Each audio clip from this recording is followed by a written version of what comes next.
Hey everybody. I had some people say that they were interested in seeing me alter the clock I got at the $90, so I thought I would do that. And it's going to be in parts. That way you can get each part done before, and then come back here to the video and go on to the next step. So the first step is pretty easy. We're going to disassemble the clock, and then we're going to Mod Podge the paper onto the clock. So, and it'll be pretty if you have this same watch or this same clock mechanism, and you can buy this at Hobby Lobby. They're like $5.99 for one and $6.99 for four. Then you can you can watch this and you'll know how to take it apart. So these just lift off. But they're hard. They're a little hard. Ow. And then there's this nut right here that I always have problems with. So let me find your pliers.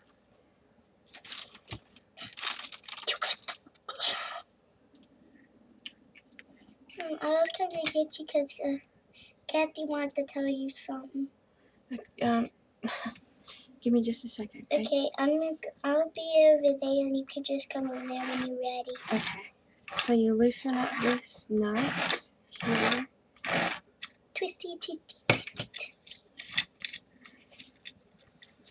Let's go there when you're ready. And you pull this off. Tell her I'll be over there in just a little bit, okay? Pull that off, and this comes off. And then you pull this off. And what I do at this point is I put all my little pieces in this bag, so I won't lose anything, because there's too many little hands that happen along my table.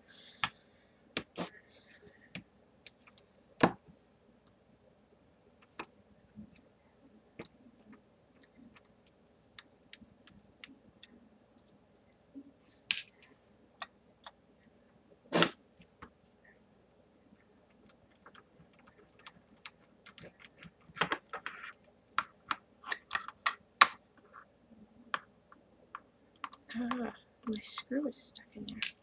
So that's it. It's pretty easy.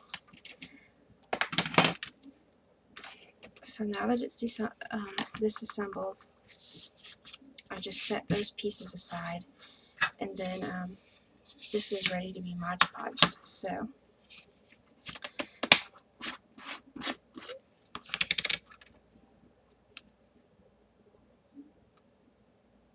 ew. I don't want a clump of Mod Podge, I just want some Mod Podge. So I just Mod Podge this baby up. If you want to, once you get your paper on here, you can Mod Podge over it again, but I don't, and here's why. If I spray it and it's got that top coat of Mod Podge on it, it'll look awful. If you're gonna put this in a place where it gets damp, where there's moisture, then I would. But if you're just going to have it on your table, or you're going to give it to somebody as a gift and they're going to put it on their office desk, or somewhere where it's not going to be damp, I wouldn't, for decorating purposes, I would not put the top coat of Mod Podge on it. And plus, if you put a top coat of Mod Podge on there, it makes everything sticky. And so dust is going to stick to it, and anything else, if little people's fingers that are covered in goodness knows what will get stuck to it. So I think it's just easier to not put that coat on there. Alright, so I put my paper on, place it where I want it. It keeps sliding on me. And then I just make sure that there's good contact between my paper and my piece.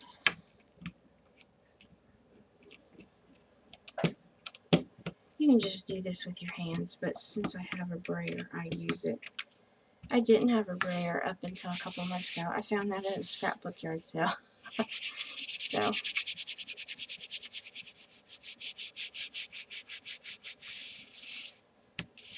and I still go back and do that because I'm used to doing it. Alright.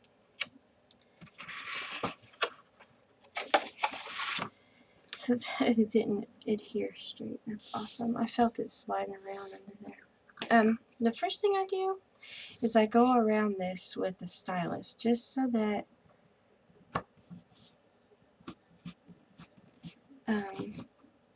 when I start to cut this off with my X-Acto knife, I'm not very precise when I cut with my X-Acto knife because I can come back in and fix it. So I get as close as I can, but I'm not perfect. I go back and make it better once I've actually got the whole piece cut out. And this line that the stylus leaves is kind of the guide I use for my knife.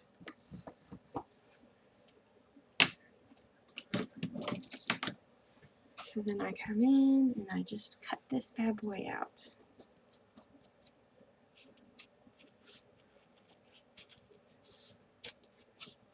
And I don't wrap it or anything like that. I don't, I'll sand it if I have to. I have my sanding block, but I usually don't use it.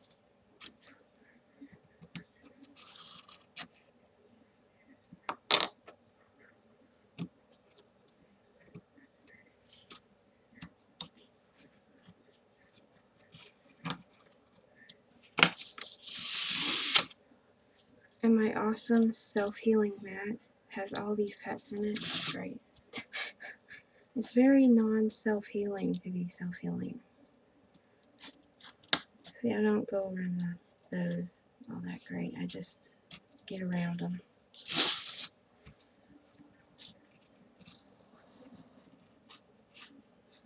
I do try to get as close as I can in the parts that are like straight or straighter.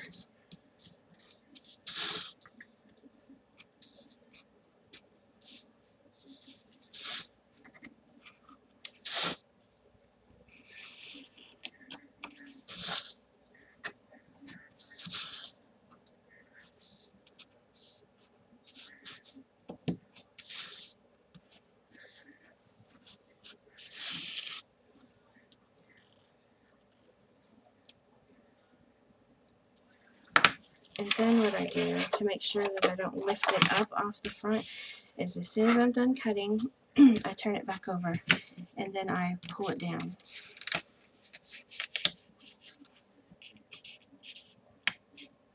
That way if anything wants to be crazy, it's pulled down and not up and over the top. So I just pull this through and that's what you have left. And you can keep this and cut out the little ads for your front if you have a big enough piece. If you use a little bit bigger piece than I did, I can still use that piece to do that one. So then I come in and I, with my X-Acto knife, and I just clean up edges like this. And I do it gently. I try to be careful.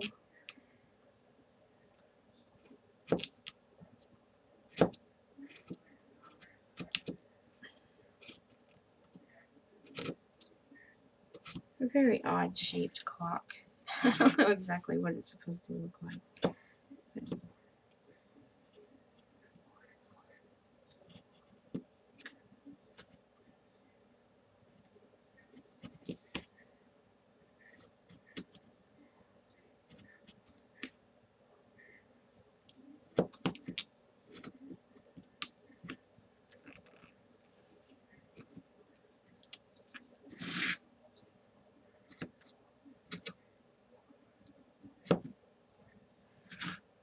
Alright, so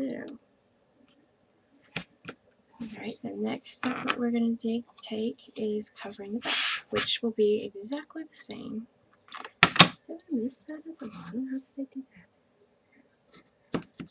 Get this really fast. This step doesn't take very long at all. And if you do this with your X-Acto knife, I think it's cool. You may not want to do it, but if you get too close, it kind of rubs off a little bit of the paint, and that kind of I like that. So, oh, what did I do with my paper? Pick out a piece for your. Oh, I almost forgot. Let's see what I do with my stylus.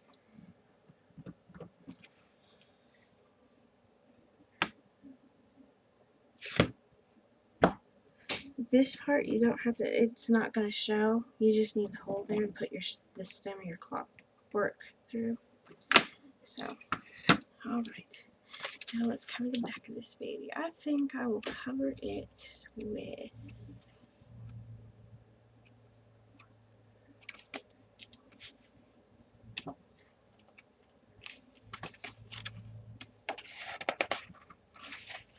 this piece.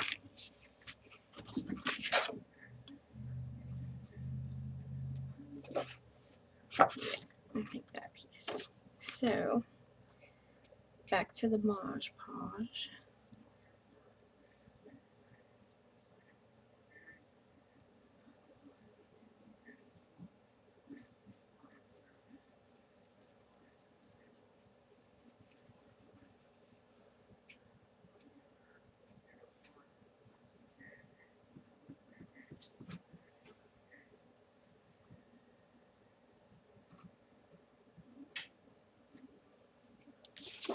And then you just stick your piece on it.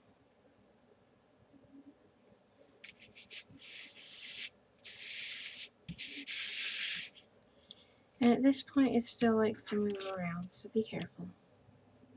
I didn't use that much Mod Podge, as you could see, so just need to make sure that it's not moving out of the, like if you want a specific thing from your paper on your clock, just make sure that it's not moving around so much that that's not going to happen. I turn it over. I go around it with my stylus. This kind of helps get the paper ready to be cut too, because it's already weaker in that spot. It doesn't take you 4 or 5 swipes with your knife to get it to cut.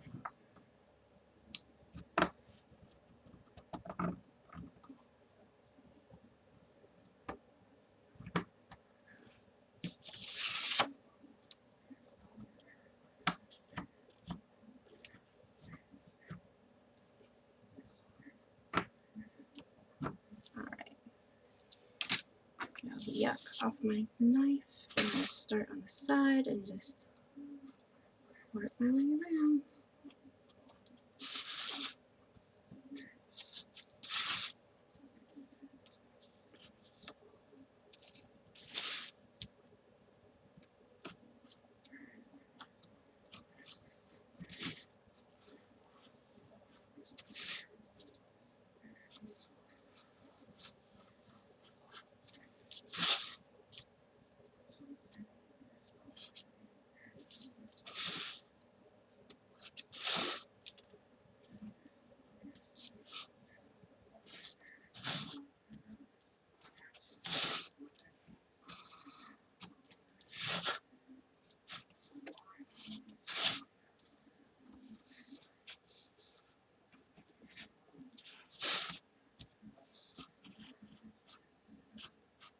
Like I said, when I'm around these little bumps, I'm not perfect. I'm not too worried about getting them cut out immediately, because I can go back.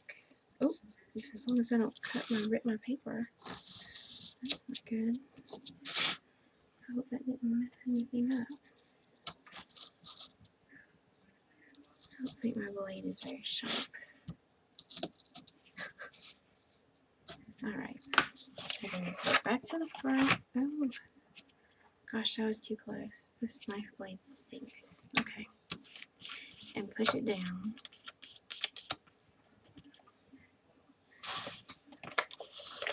And pull it through. And then we will clean up our edges. That stinks. I wish I hadn't done that. Oh well. I'll fix it. We can make it better.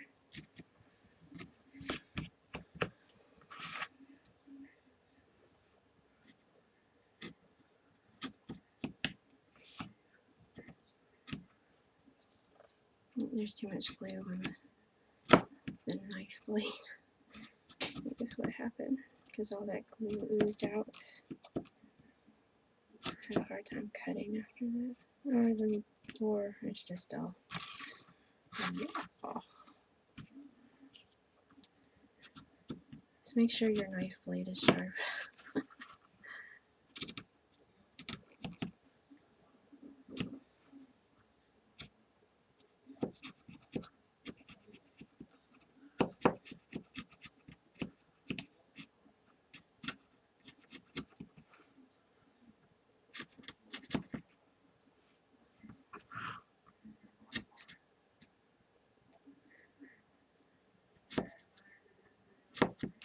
The next step is going to be going around with distress ink, but you're going to want to make sure that the glue is a little bit drier than it is at this very second. So we're going to stop after I'm done here, and I'm just going to go around the edge and kind of wipe off as much of this Mod Podge as I can from the sides. It doesn't have to come completely off because that's going to make it look a little grungier when you go back with your distress ink. But this is what we've got at this point. This is your back, this is your front. And I'm going to come out with my stylus again.